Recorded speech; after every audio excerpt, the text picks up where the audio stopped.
Why the Pacific War feels familiar again.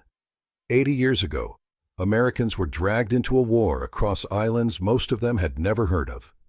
Tiny dots on a map, faraway names, places that sounded too remote to matter. Then suddenly, those islands became the road to war. And that is the part that feels strangely familiar now.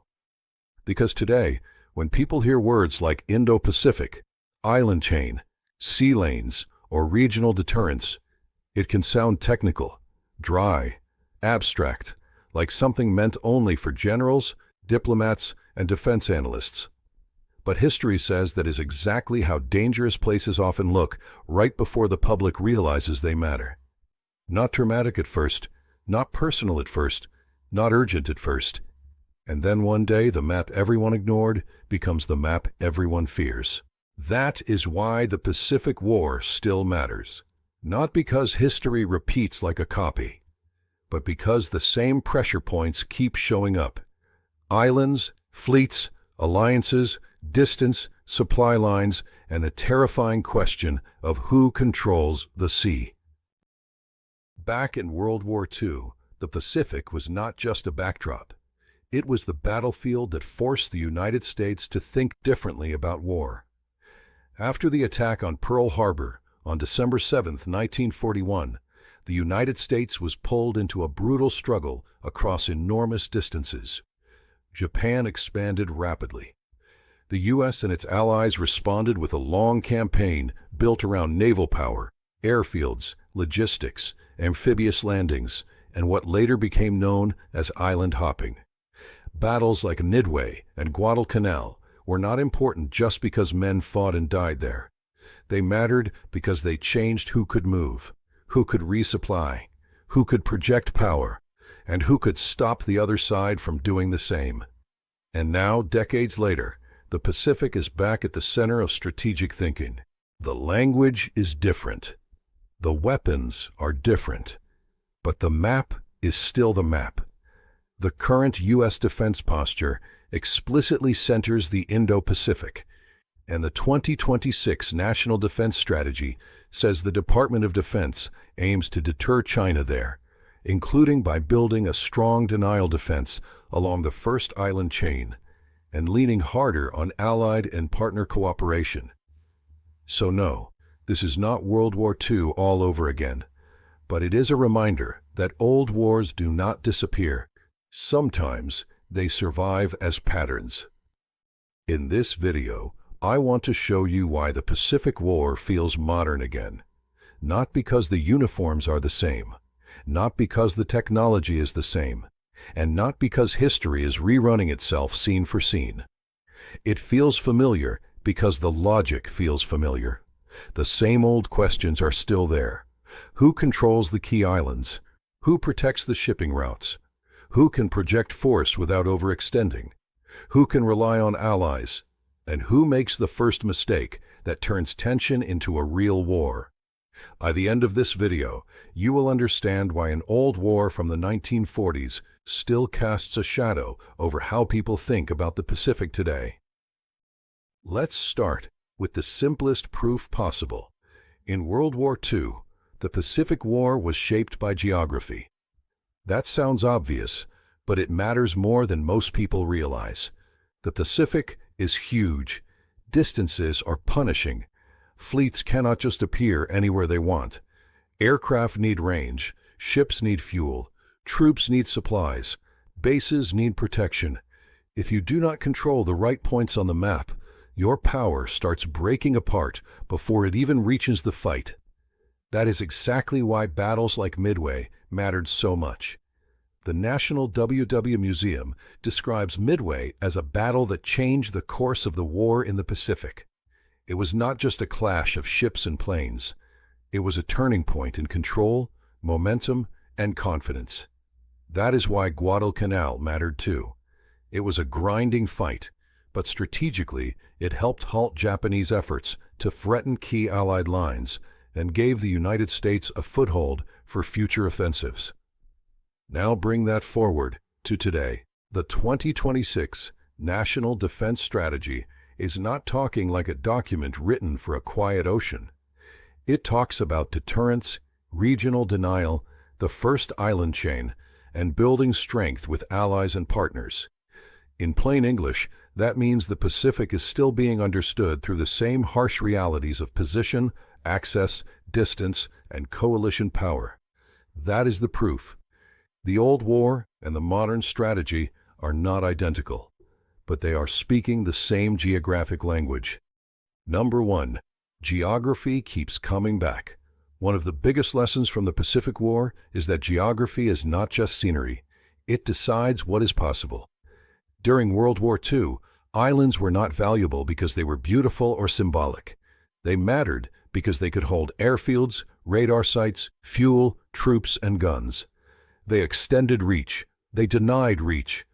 They turned empty ocean into a chain of stepping stones or a line of resistance.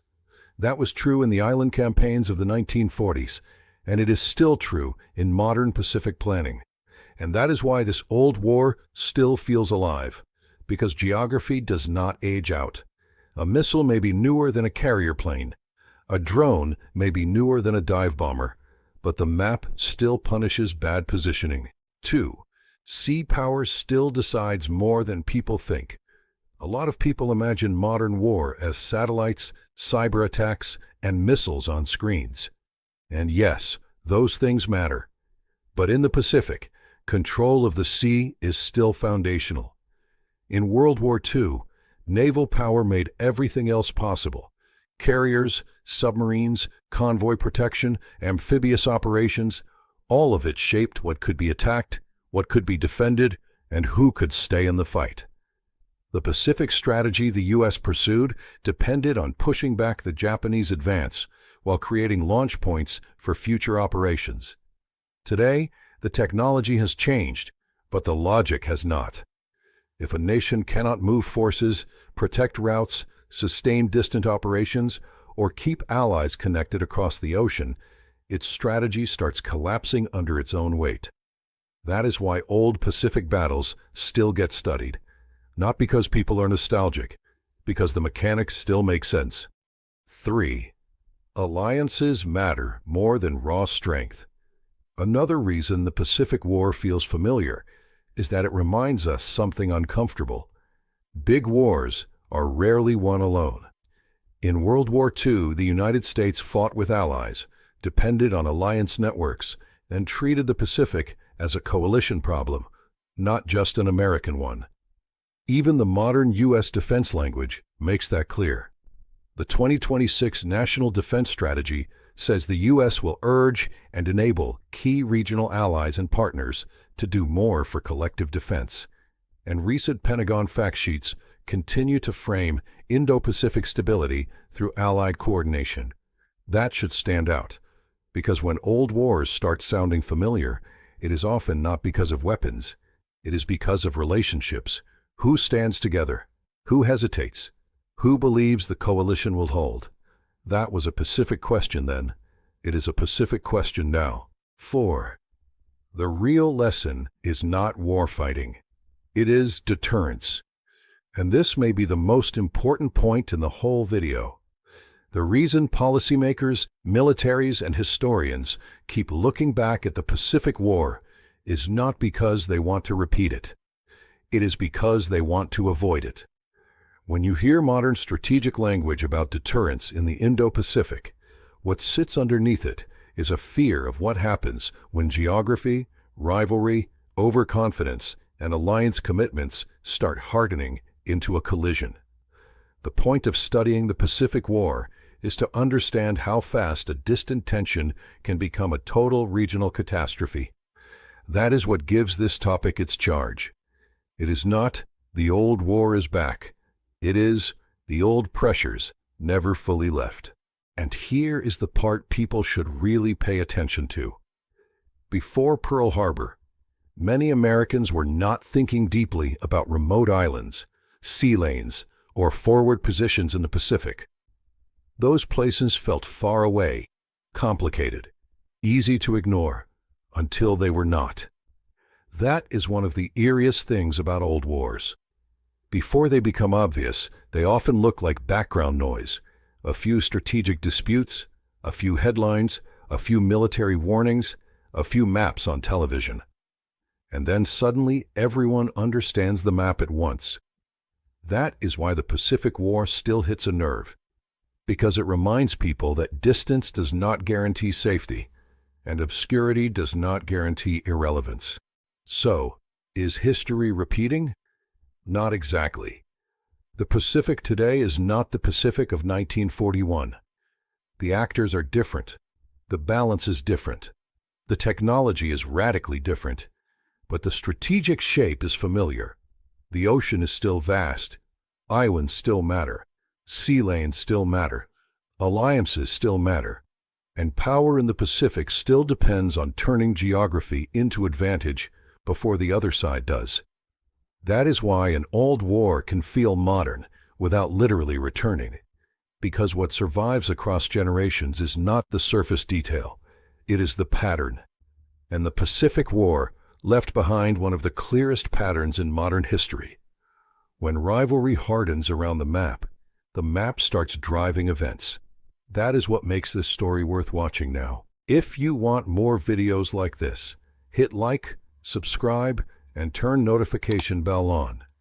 This channel breaks down war history not as a school lesson, but as strategy, human decision-making, and the repeating pressures that keep showing up in every era.